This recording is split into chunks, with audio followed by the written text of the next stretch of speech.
ربی اشرح لی صدری ویسر لی امری واحلل عقدۃ من لسانی یفقہوا قولی۔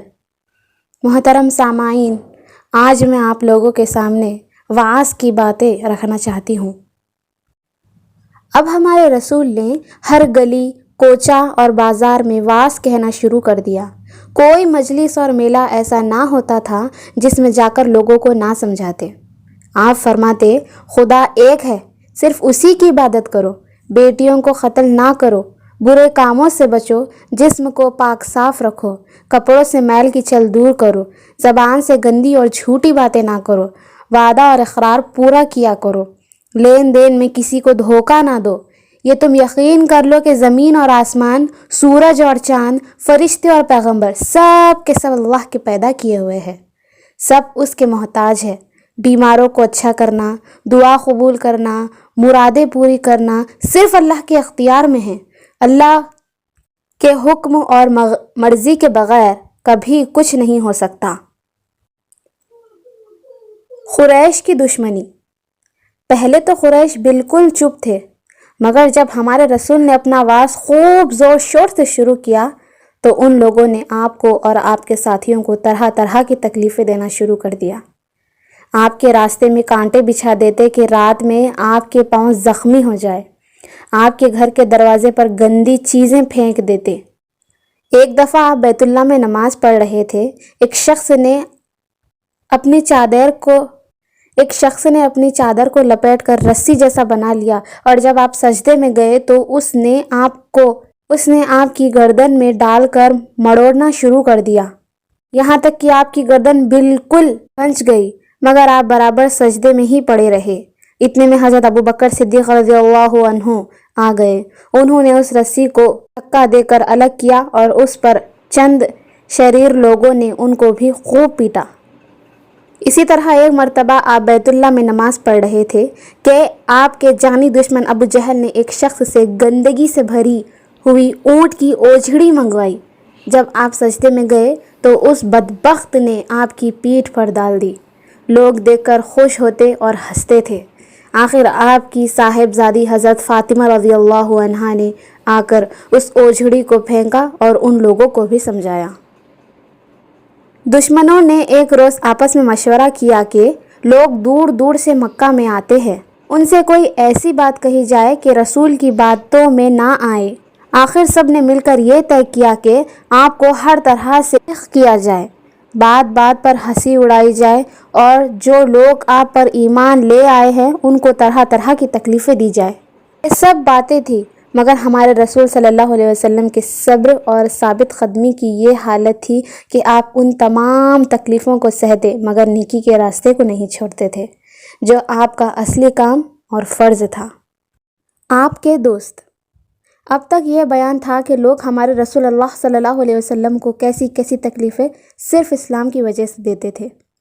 اب آپ کے دوستوں کا حال سنو اور دیکھو کہ ان کے دلوں میں اسلام اور رسول پاک کی کتنی محبت تھی۔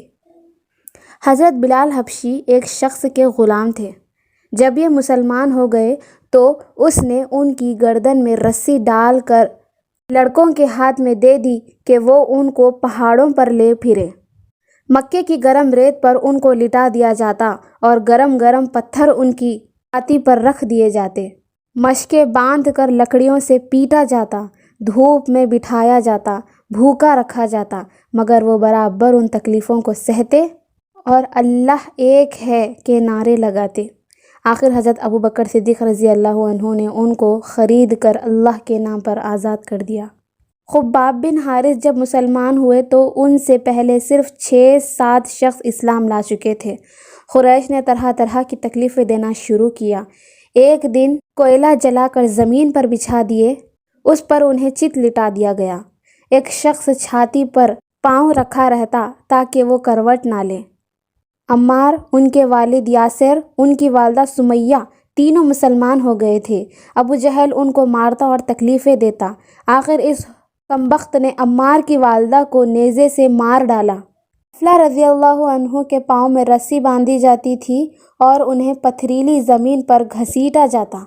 عثمان رضی اللہ عنہ یعنی عثمان بن عوف کے مسلمان ہو جانے کی خبر ان کے چچا کو ہوئی تو وہ آپ کو کھجور کی چٹائی میں لپیٹ کر باندھ دیتے اور نیچے سے دھواں دیا کرتے۔ مصعب بن عمیر رضی اللہ عنہ کو ان کے والد مصعب بن عمیر رضی اللہ عنہ کو ان کی والدہ نے صرف اس لیے گھر سے نکالا مصعب بن عمیر کو ان کی والدہ نے صرف اس لیے گھر سے نکال دیا تھا کہ وہ مسلمان ہو گئے تھے۔ زنیرہ حضرت عمر رضی اللہ عنہ کے خاندان کی لونڈی تھی۔ صرف اسلام کی وجہ سے حضرت عمر رضی اللہ عنہ انہیں خوب ستاتے۔ ابو جہل نے انہیں اس قدر مارا کہ ان کی آنکھیں جاتی رہی۔ لبنہ بھی حضرت عمر رضی اللہ عنہ کے خاندان کی لونڈی تھی اور مسلمان ہو گئی تھی۔ حضرت عمر رضی اللہ عنہ ان کو مسلمان ہونے کی خبر ہوئی تو ان کو بے تحاشا مارا۔ مارتے مارتے تھک جاتے تو کہتے دم لے لے پھر ماروں گا۔ ہمارے رسول اللہ صلی اللہ علیہ وسلم کے دوستوں کو یہ تکلیفیں کیوں دی جاتی تھی؟ صرف اس لیے کہ وہ اللہ کو ایک مانتے تھے اور اس کے ساتھ کسی کو شریک نہیں جانتے تھے۔ ان کو سلام سب سے زیادہ پیارا تھا، ان کو اسلام سب سے زیادہ پیارا تھا اور رسول اللہ صلی اللہ علیہ وسلم کی محبت ان کے دلوں میں رچ بس گئی تھی، اس لیے وہ ان تمام تکلیفوں کو اٹھاتے مگر اسلام نہ چھوڑتے۔ حبشہ کی ہجرت۔ قریش کی سختیوں کی یہ حالت تھی جو اوپر بیان ہوئی۔ وہ کسی مسلمان کو اللہ کے گھر کے اندر بلند آواز سے قرآن نہیں پڑھنے دیتے تھے۔ ایک دفعہ ہمارے رسول اللہ صلی اللہ علیہ وسلم کے دوست عبداللہ بن مسعود نے کہا، میں ضرور جا کر قرآن پڑھوں گا۔ لوگوں نے انہیں روکا بھی مگر وہ کب ماننے والے تھے، گئے اور سورہ رحمان پڑھنا شروع کر دی۔ لوگ ہر طرف سے ان کے اوپر ٹوٹ پڑے اور ان کے منہ پر تمنچے مارنے شروع کیے مگر وہ بھی پڑھتے ہی رہے۔ جب مسلمانوں کی مصیبتیں یہاں تک پہنچ گئی کہ وہ آزادی کے ساتھ ایک اللہ کی عبادت بھی نہ کر سکتے تھے تو اللہ کے پیارے ہمارے رسول اللہ صلی اللہ علیہ وسلم نے اپنے دوستوں کو اسلام کی خاطر وطن چھوڑنے کی اجازت دی۔ ہجرت کرنے والوں میں 11 مرد اور 4 عورتیں تھیں۔ ان کے بعد 83 مرد اور 18 عورتوں نے بھی حبشہ کی طرف ہجرت کی۔ یہ لوگ وہاں جا کر امن کے ساتھ رہنے لگے مگر قریش کو یہ بھی پسند نہ آیا۔ انہوں نے حبشہ کے بادشاہ نجاشی کے پاس ایک جماعت بھیجی جو اپنے ساتھ بادشاہ اور درباریوں کے لیے قیمتی تحفے لیتے گئے۔ اس نے دربار میں حاضر ہو کر بادشاہ سے کہا، ہمارے مجرم ہم کو واپس کر دیجیے۔ درباریوں نے بھی ان کی ہاں میں ہاں ملائی۔ نجاشی نے مسلمانوں کو بلا کر پوچھا، تم نے کون سا دین ایجاد کیا ہے جو عیسائیوں اور دوسرے لوگوں کے خلاف ہے؟ مسلمانوں نے اپنی طرف سے جواب دینے کے لیے حضرت جعفر رضی اللہ عنہ کو چنا جو ہمارے رسول اللہ صلی اللہ علیہ وسلم کے چچیرے اور حضرت علی رضی اللہ عنہ کے سگے بھائی تھے۔ انہوں نے اس طرح تقریر شروع کی، اے بادشاہ، ہمیں انسانیت اور ایمانداری کا نام و نشان تک نہ تھا، ہم سایہ کا خیال نہ تھا، کوئی قانون نہ تھا۔ اس حالت میں اللہ نے ہم میں سے ایک بزرگ کو بھیجا جس کی ذات پاک، سچائی، دیانت، نیکی اور پاکیزگی سے ہم کو خوب واقف تھے جس کی ذات پاک، سچائی، دیانت، نیکی اور پاکیزگی سے ہم خوب واقف تھے۔ اس نے ہم کو بتلایا کہ اللہ ایک ہے، اس کا کوئی شریک نہیں، اس کی ذات پاک اور بے عیب ہے۔ اس نے فرمایا کہ ہم سچ بولا کریں، وعدہ پورا کرے، گناہوں سے دور رہے، برائیوں سے بچے، نمازیں پڑھیں، صدقہ دے اور روزہ رکھے۔ ہماری قوم ان باتوں پر بگڑ گئی، ہم نے ان سے سخت تکلیفیں اٹھائی ہیں اور اب ہم مجبور ہو کر تیرے ملک میں پناہ لینے کے لیے آئے ہیں۔ بادشاہ نے تقریر سن کر کہا، مجھے کچھ قرآن سناؤ۔ جعفر رضی اللہ عنہ نے سورہ مریم سنائی۔ بادشاہ اور درباری سن کر رونے لگے اور کہا کہ محمد صلی اللہ علیہ وسلم تو وہی رسول ہے جن کی خبر حضرت عیسیٰ علیہ السلام نے دی تھی۔ اللہ کا شکر ہے کہ مجھے ان کا زمانہ ملا۔ پھر بادشاہ نے ان دشمنوں کو دربار سے نکلوا دیا اور ان کے تحفے واپس کر دیے۔ لالچ اور قریش۔ جب قریش نے دیکھا کہ حبشہ میں بھی ان کو کامیابی نہیں ہوئی تو اب انہوں نے یہ خیال کیا کہ شاید لالچ سے کام نکل سکے۔ یہ صلح کر کے انہوں نے مکے کے ایک مشہور سردار عتبہ کو ہمارے رسول اللہ صلی اللہ علیہ وسلم کے پاس بھیجا جس نے آپ کے سامنے یہ تقریر کی، میرے بھتیجے محمد، اگر اس کام سے دولت جمع کرنا چاہتے ہو تو ہم خود تیرے پاس اتنی دولت جمع کر کے لے آتے ہیں کہ تو مالدار ہو جائے۔